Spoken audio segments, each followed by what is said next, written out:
Hello everyone, I am Mrs. Roy from Shri Guru Tegh Bahadur Senior Secondary School. In a previous video, we have discussed about formal organization. Formal organization क्या होती है, features क्या थे इसके, and what about advantage and disadvantage. मैंने उस दिन उसमें बताया था हम डिलिबरेटरी इसको ऑर्गेनाइजेशन को बनाते हैं. इसमें हमें जो हम ऑर्गेनाइजेशन को बनाया है उसमें हम वर्क को इम्पॉर्टेंस देते हैं. Work is very important. और हम अपने जो सीनियर अथॉरिटीज़ हैं उनको इसकी इन्फॉर्मेशन देते हैं. जो हमारा वर्क है हम उसी के अकॉर्डिंग काम करते हैं. हमारा कॉमन ऑब्जेक्टिव एक होता है, उसके अकॉर्डिंग हम ये काम करते हैं. ये था हमारा फॉर्मल ऑर्गेनाइजेशन. नेक्स्ट है हमारा इनफॉर्मल ऑर्गेनाइजेशन. अब इनफॉर्मल ऑर्गेनाइजेशन और फॉर्मल ऑर्गेनाइजेशन में डिफरेंस क्या है, ध्यान से मेरी बात सुनिएगा. जो हमारा फॉर्मल ऑर्गेनाइजेशन है, जैसे एक्स एंड वाई, किसी काम के लिए एक्स एंड वाई जो फॉर्मल थे, ठीक है, वो काम के लिए वो बात कर रहे थे. फॉर्मल ऑर्गेनाइजेशन में काम कर रहे थे, बात करते करते कब वो अपनी पर्सनल, फॉर्मल ऑर्गेनाइजेशन में पर्सनल रिलेशन नहीं होता, बट कभी कभी ऐसा होता है जब दो पर्सन कांटेक्ट में आते हैं किसी वर्क को लेकर, तो कभी ना कभी उनसे उनका पर्सनल कम्युनिकेशन हो जाता है. तो कभी कभी जो फॉर्मल ऑर्गेनाइजेशन के पर्सन थे वो कब इनफॉर्मल हो जाते हैं उनको पता नहीं चलता. तो फॉर्मल इनफॉर्मल ऑर्गेनाइजेशन किससे बना है, फॉर्मल ऑर्गेनाइजेशन से बना है. ध्यान रखिएगा, इनफॉर्मल ऑर्गेनाइजेशन किससे बना है, फॉर्मल ऑर्गेनाइजेशन से. अब फॉर्मल ऑर्गेनाइजेशन के बारे में पहले हम इंट्रोडक्शन पढ़ लेते हैं, उसके बाद हम और डिफाइन करते हैं आपको. Informal organization and informal organization is that organization which is not established deliberately but comes into existence because of common interest. देखो ऐसा है कि ये जो हमारा इनफॉर्मल ऑर्गेनाइजेशन है वो किसी मोटिव को लेकर या जानबूझकर नहीं, जो हमारा जो फॉर्मल ऑर्गेनाइजेशन होता है वो हम एक ऑर्गेनाइजेशन एक जानबूझकर बनाते हैं, लेकिन इनफॉर्मल ऑर्गेनाइजेशन जो होता है ये जानबूझकर नहीं बनाया जाता. जब दो लोग आपस में उनका इंटरेस्ट होता है बात करने का, religious and other relation, social relation, उनके थ्रू आपस में बात करते हैं. इसमें क्या होता है, इसकी क्वालिटी एक होती है, ये फ्रेंडशिप होता है, फ्रेंडली होती है. इनकी रिलेशनशिप क्या होता है, फ्रेंडली रिलेशनशिप होता है, कोऑपरेटिव नेचर होता है. जबकि फॉर्मल ऑर्गेनाइजेशन में क्या सब अपने वर्क अलग अलग करते हैं, उनका मोटिव एक होता है, ठीक है. उसमें जो पर्सन की फीलिंग्स की वैल्यू नहीं होती. यहाँ पर फ्रेंडली रिलेशनशिप होता है और कोऑपरेटिव नेचर. आप देखिए फॉर्मल और इनफॉर्मल, फॉर्मल का जस्ट अपोजिट है, बिल्कुल अपोजिट.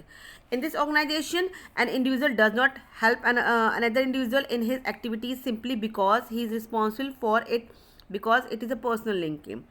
अगर आप देखा जाए तो इस ऑर्गेनाइजेशन में जो पर्सन होते हैं वो फ्रेंडली होते हैं क्योंकि आपस में एक दूसरे रहते हैं. अगर हम फॉर्मल ऑर्गेनाइजेशन की बात करें तो फॉर्मल ऑर्गेनाइजेशन में क्या होता है, formal organization supervisor in purchase department consult only the manager of his department regarding all his problem connected with his activities. अब इसमें जैसे परचेज डिपार्टमेंट है, जैसे मैंने बताया हमें अपने अपने जो ऊपर है उनको हमें इसके बारे में बताना पड़ता है, अपने अपने एरिया के बारे में.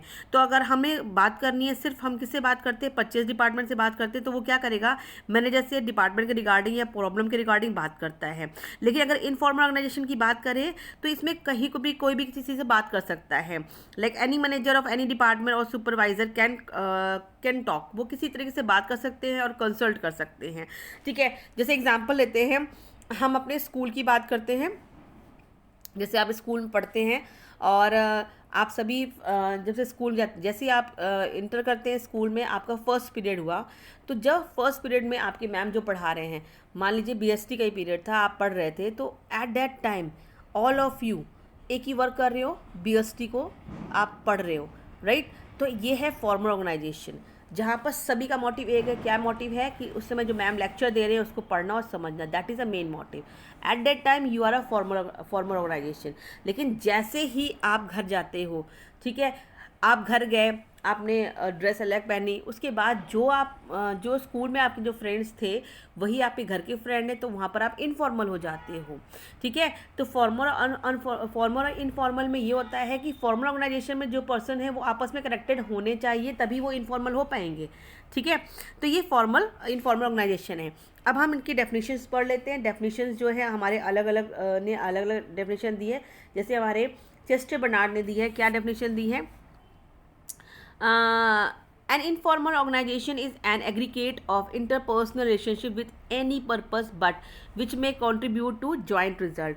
यहाँ पर क्या है, यहाँ ये इनफॉर्मल ऑर्गेनाइजेशन है जिसमें जैसे फॉर्मल में क्या था, डिलिबरेटरी वो लगे हुए थे, यानी जानबूझकर उनको किसी एक संगठन के साथ काम करना था, लेकिन यहाँ पर क्या था, ये किसी आपस में, यानी अगर एक देखा जाए तो ये अपनी ही एक अपने लिए ही बात करते हैं, मतलब ऐसा नहीं है कि हाँ एक किसी ज़बरदस्ती उनसे काम कराया जा रहा है, ये फ्रेंडली होकर या फ्रेंडली रिलेशनशिप होकर ये एक दूसरे से कनेक्टेड रहते हैं.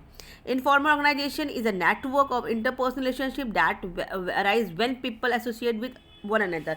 इसमें ये इंपॉर्टेंट है, ये तभी इनफॉर्मल ऑर्गेनाइजेशन बनती है जब पर्सन एक दूसरे से कांटेक्ट में आए हैं. अगर नहीं आएंगे तो इनफॉर्मल ऑर्गेनाइजेशन कैसे कन्वर्ट हो पाएगी. तो एक फॉर्म में फॉर्मल और इनफॉर्मल ऑर्गेनाइजेशन दोनों ही होती है. फॉर्मल ऑर्गेनाइजेशन जो होती है उसमें कॉमन ऑब्जेक्टिव होता है, वहाँ पर वर्क इज़ वेरी इंपॉर्टेंट. यहाँ पर भी इनफॉर्मल ऑर्गेनाइजेशन में क्या होता है, इनफॉर्मल ऑर्गेनाइजेशन में लोग इसलिए करते हैं वर्क, कुछ इनफॉर्मल ऑर्गेनाइजेशन में लोग वर्क एक दूसरे की हेल्प नहीं कर पाते, लेकिन इनफॉर्मल ऑर्गेनाइजेशन में क्या होता है, क्योंकि ये फ्रेंडली रिलेशनशिप होता है, कोऑपरेटिव नेचर के होते हैं. ठीक है. अब